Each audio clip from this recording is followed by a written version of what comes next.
Hello, and welcome back for another episode of the Accessible Technology Podcast. My name is Vapes, and this is a podcast where you get to hear all about what everyday technology is accessible for disabled people, as well as learning what technology isn't accessible, and where you also get to learn how technology companies can start making technology even more accessible, if that's something you're into. This podcast is now available to be listened to on Apple Podcasts, Amazon Music, Audible, and Spotify. However, if you'd like to support the podcast and the content I produce in other ways, you can also support it by going over to the Phoebes Now Buy Me a Coffee page, which is where you will also be able to find exclusive episodes that aren't part of the podcast, as well as checking out a shop that I plan to open at some stage. And in today's episode, I'm going to be bringing you another episode of my experiments with adaptive gaming series, as I tell you whether or not a Manfrotto Variable Friction Arm helps disabled gamers hold on 2 buttons at a time, and if there's any other better equivalents out there. But before I get too far into this, here's just a couple of additional notes I want to bring up about the companies and organizations I use to try out these bits of technology, and where you can get them as well. So, like my other experiments with adaptive gaming episodes, this equipment at the time was loaned in from the UK gaming charity Special Effect, which was founded by Dr. McDonaghan in 2007, and is a charity which helps get disabled people back into gaming. However, unlike the other bits of equipment featured in this series so far, there are a couple of other things you will need to look into getting, as well as just the arm, and some of these bits of equipment you can get on Amazon instead of having to get them through other accessibility shops online, but Special Effect doesn't allow you to buy directly off them. So the bits of equipment that you will need to get to put this all together include a small triangular mounting plate, which costs £29, and you can get that through Inclusive Technology, which I have talked about in the episodes before. But as well as that, you'll also have to get a Manfrotto super clamp without stud, and you can get that on Amazon for £34. The last bit of equipment being the Manfrotto Variable Friction Arm costs between £139.95 to £258.95 on Amazon, which is why I'm also going to get into the equivalents that you can get as well, considering that We're currently in a cost of living crisis. But now that I've given all of those bits of additional information, let's get straight into the review of the Manfrotto Variable Friction Arm. As the gaming world gets bigger and more controls are added to games in order for you to be able to play them, it gets a lot more difficult for people with disabilities to be able to play. Although toggle options have been added to some games to make this easier, there are still many where you have to press jump and move forward at the same time, among many others. So this is an option for you to use if, because of a physical disability, you can't get around the controller as easy as able-bodied people can. The arm costs £114, and if you want to buy the small rectangular plate that works with it, you will have to buy a small triangular plate which costs £20. And as well as this, you would also have to buy a zipper clamp with studs which costs £31.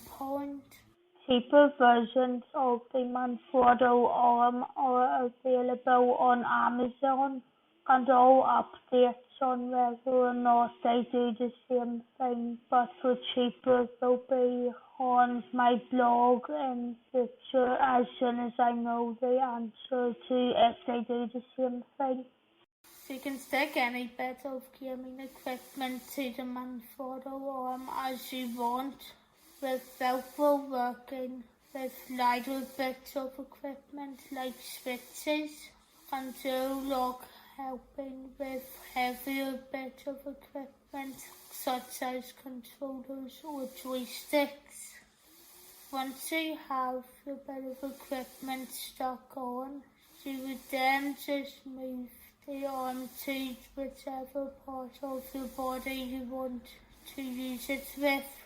So for me, I just moved it to nearer my head so I could use my eyeball to click the switch whenever I needed to do it. Once the switch was attached to the arm, I plugged it into one of the 3mm jacks at the back of the Xbox adaptive controller. But if you want to use a joystick on the arm, you would just plug it into one of the HDMI ports at the side, or if your joystick doesn't have an HDMI port, then it would go into the X1 and X2 jacks on the adaptive controller, so that I could try it out without having the really bad feeling about dying. I tried it out while playing Crash Bandicoot Insane Trilogy, which is a game I got during Christmas 2018 when I first got my Xbox One S. But I didn't play it much after that because I didn't have the right gaming setup at the time.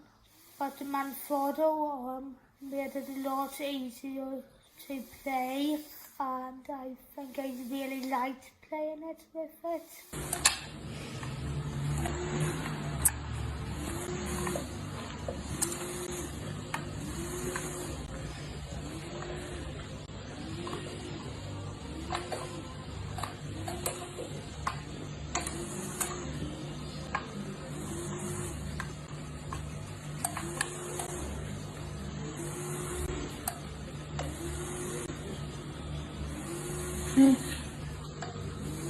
But overall, I would say the Manfrotto Arm is a good bit of equipment, but its main disadvantage is how much it costs, because how many disabled people are from high-earning households who are in the position where they can spend money on really expensive things.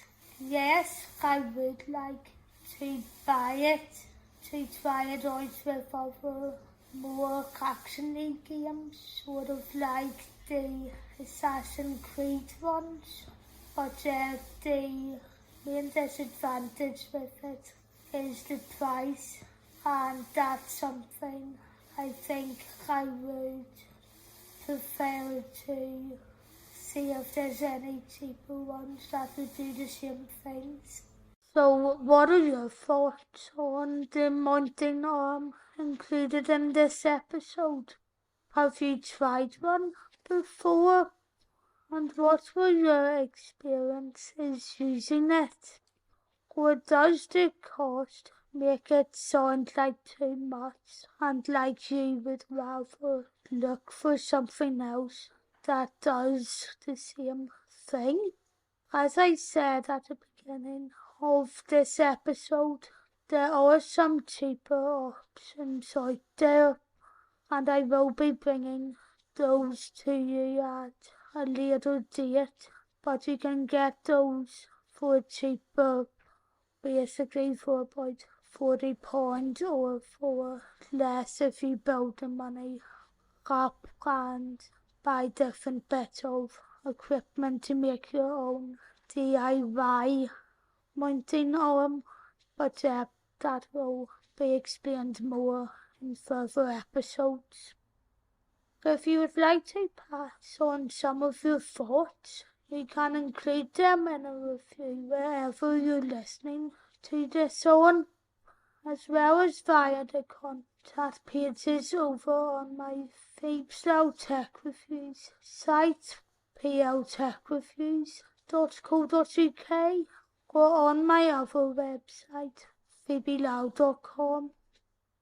If you're interested in watching the videos that I've done on accessible technology before, you can find them by searching for PL Tech Reviews on YouTube.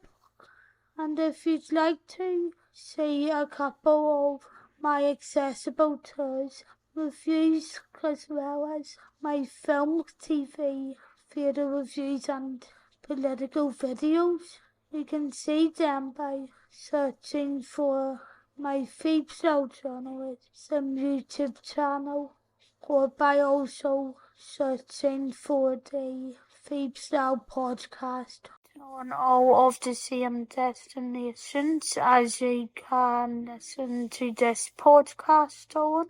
However, if commenting on a website or a video isn't something you would be up to, you can also support the podcast by going over to the buymeacoffee.com page.